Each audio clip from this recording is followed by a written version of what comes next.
I lay down and I play dead and I stay dead. Maybe you'll get sick of being the monster out of my head, under my think you're something out of my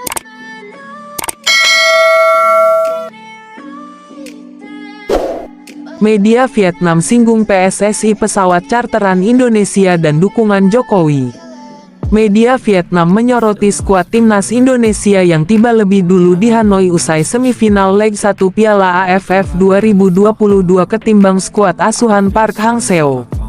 Dukungan Presiden Joko Widodo, Jokowi, juga menjadi sorotan. Setelah bermain imbang tanpa gol di leg pertama, timnas Indonesia dijadwalkan menjalani laga tandang melawan Vietnam di Stadion Maidin, Hanoi, Senin, 9/1. Keputusan PSSI untuk menyediakan pesawat charteran membuat timnas Indonesia bisa sampai di Hanoi lebih cepat ketimbang timnas Vietnam. Dikutip dari VN Express, timnas Indonesia dijadwalkan berangkat ke Vietnam pada pukul 13 waktu Indonesia Barat hari ini, Sabtu, 7/1. Tim asuhan Shin Tae-yong diprediksi akan tiba di Bandara Noi Bai, Hanoi, pukul 17.30 waktu setempat. PSSI menghubungi KBRI Vietnam dan Federasi Sepak Bola Vietnam, VFF, untuk meminta bantuan prosedur visa entry. Sebelumnya PSSI juga mendukung timnas Vietnam dengan quick entry di Bandara Soekarno-Hatta, tulis VN Express. Menariknya Vietnam akan tiba di Hanoi beberapa jam setelah skuad timnas Indonesia. Tim asuhan Park Hang-seo akan terbang dari Jakarta ke Ho Chi Minh City siang ini pukul 14 waktu Indonesia Barat. Setelah itu timnas Vietnam akan terbang ke Hanoi karena tidak mendapatkan penerbangan langsung dari Jakarta. Skuad Vietnam dijadwalkan tiba di Hanoi pada Sabtu tengah malam. Dengan demikian timnas Indonesia punya kesempatan untuk latihan sore, sementara Vietnam tidak. Selain itu media Vietnam juga menyoroti dukungan yang didapat timnas Indonesia dari PSSI dan juga Presiden Jokowi. Tim Indonesia telah mendapat dukungan maksimal selama bertahun-tahun untuk mencapai tujuan yang belum pernah terjadi sebelumnya, seperti memenangkan Piala AFF atau memenangkan medali emas SEA Games. Mereka juga mendapat dukungan dari Presiden Joko Widodo, yang menghadiri 2 pertandingan timnas melawan Thailand pada tanggal 29 Desember dan Vietnam pada hari ini, tulis VN Express. Fahri Husaini bagikan resep timnas Indonesia bantai Vietnam 3-0. Berbagai cara dilakukan untuk membakar semangat Garuda. Salah satunya seperti yang dilakukan Fahri Husaini dengan membagikan resep lawas. Fahri Husaini adalah sosok yang berpengalaman dalam menghadapi Vietnam. Mantan pemain legendaris timnas Indonesia yang pernah menjadi pelatih Garuda Muda itu mengirim pesan emosional jelang kick-off Indonesia vs Vietnam. Dalam postingan di media sosial Instagram, Fahri Husaini mengungkapkan cara menaklukkan timnas Vietnam. Fahri punya pengalaman itu karena dia menjabat asisten pelatih Peter Witte ketika Indonesia melibas Vietnam dengan kemenangan telak 3-0 di Piala Tiger 2004. Saya ingat ketika di ruang ganti, sebelum laga, Peter Witte mengatakan di hadapan Ilham Jaya Kesumaces, "Saya tidak melihat ada seorang pun pemain Vietnam yang memiliki kaki lebih banyak dari kalian," tulis Fahri. Pada postingan yang sama, ex-pelatih timnas U19 Indonesia itu juga menyebutkan beberapa keunggulan Vietnam. Fahri Husaini memaparkan tentang catatan fantastis Vietnam di babak penyisihan grup B Piala AFF 2022. Tim asuhan Park Hang-seo tercatat mengumpulkan sebanyak 10 poin dari 4 laga. Poin tersebut terpaut 1 angka dari Malaysia yang berada di peringkat kedua. Catatan apik Vietnam tak hanya sampai di situ. Vietnam kini menjadi satu-satunya tim yang tak pernah kebobolan di babak penyisihan grup Piala AFF 2022. Vietnam tim kuat, baik aspek teknik, taktik, fisik dan mental. Menjadi juara grup B, mencetak 12 gol tanpa kebobolan, membuat total 2.292 passing, akurasi passing 83%, Rata-rata ball possession 54,5% adalah bukti ketangguhannya, tulis Fahri Husaini.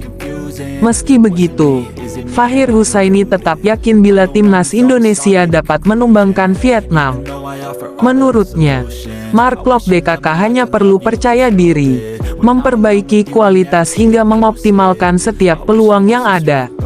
Tapi ini bukan berarti Vietnam tidak bisa dikalahkan. Selamat berjuang Indonesia, percaya diri, percaya teman, perbaiki kualitas dan kuantitas passing, optimalkan setiap peluang. Insya Allah menang, tutupnya. Timnas Indonesia main di kandang. Mengapa Sintayong pakai formasi bertahan 5-4-1 lawan Vietnam? Sintayong membuat kejutan besar pada starting si ketika timnas Indonesia bersua Vietnam pada leg pertama semifinal Piala AFF 2022. Pasalnya, sang pelatih memutuskan menurunkan banyak pemain bertahan dan bermain menunggu.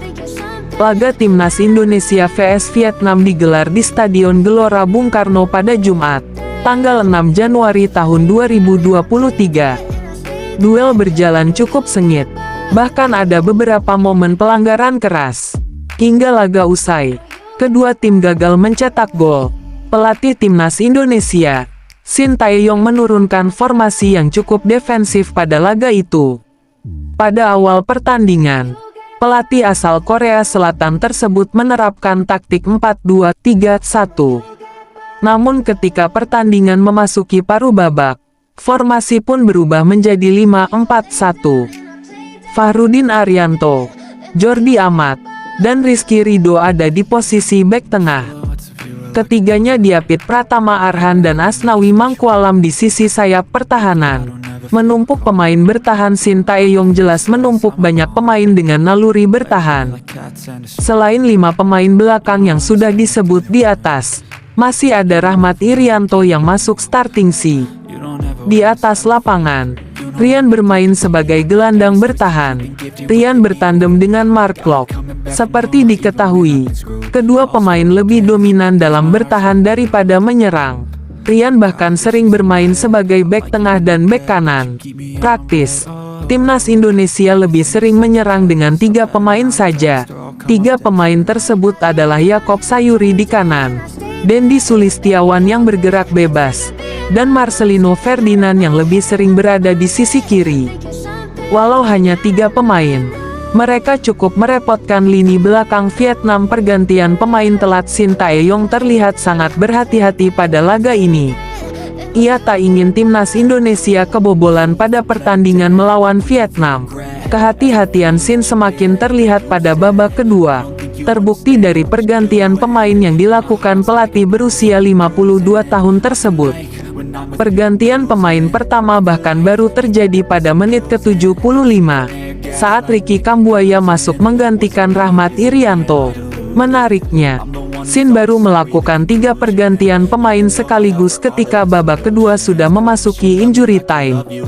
Masuknya Witan Sulaiman, Ilyas Pasojevic, dan Sadil Ramdhani pada menit ke-90+4 menjadi buktinya penjelasan Sintayong. Mantan pelatih timnas Korea Selatan itu kemudian memberikan penjelasan mengenai keputusannya itu.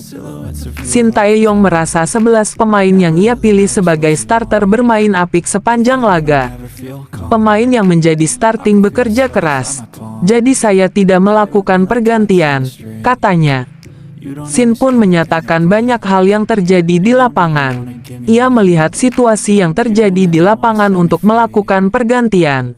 Dalam pertandingan banyak terjadi di lapangan, tandasnya.